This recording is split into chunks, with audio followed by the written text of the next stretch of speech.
Guys, may nakita nga pala kami ditong Brazil restaurant. Bali, tabing karsada nga lang pala siya dyan sa Takaoka. At ang pangalan niya ay Takami. Dito sa baba, restaurant guys. Tapos sa taas, meron siyang parlor. Bar and cafe nga pala siya guys. Kaso lang nung pumunta kami, sarado pa siya. Sayang nga, nung pumunta kami, sarado pa siya. Siguro gabi siya nag-o-open kasi may bar at saka cafe siya. Siguro pwede mo siyang tambayan. Hindi ko lang alam guys kung anong oras sila nagsisimula. Kasi nung umakyat ako, nakita ko parlor guys. Masaya sigurong tumambay dito guys. Pag gabi, siguro may pa-music din sila. Hindi naman nalalayo ang culture ng Brazil sa Pilipinas, kaya sigurado mag-e-enjoy kayo dito guys. Malapit lang siya at madaling makita dahil tabing karsada lang siya. Sa mga taga Toyama pala guys, merong parlor sa taas. Pwede nyo try kasi sigurado magaling din silang mag-ayos ng buhok, mag-rebond or mag-highlights. Bale, pagkalampas nga lang pala siya ng McDo, diretso lang. Pag dinerecho nyo yan, madadaanan nyo na siya agad, makikita nyo agad dahil tabing karsada lang pala siya.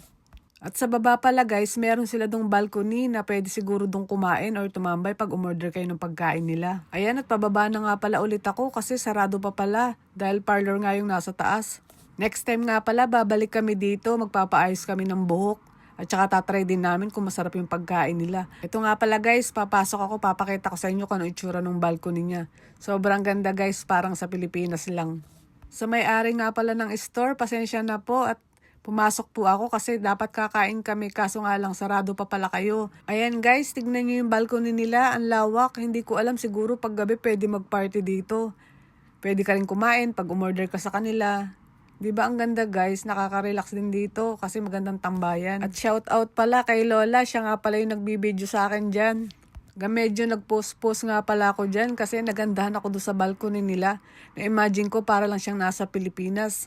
Kaya guys, pag dalaw kayo dito sa Takami, sigurado magugustuhan yung pagkain dito. Pero next time, try din namin kumain dito para malaman namin kung talagang masarap nga ang pagkain nila dito. Kaya ayan, may na-discover na naman kami na bagong pwedeng tambayan pag walang pasok.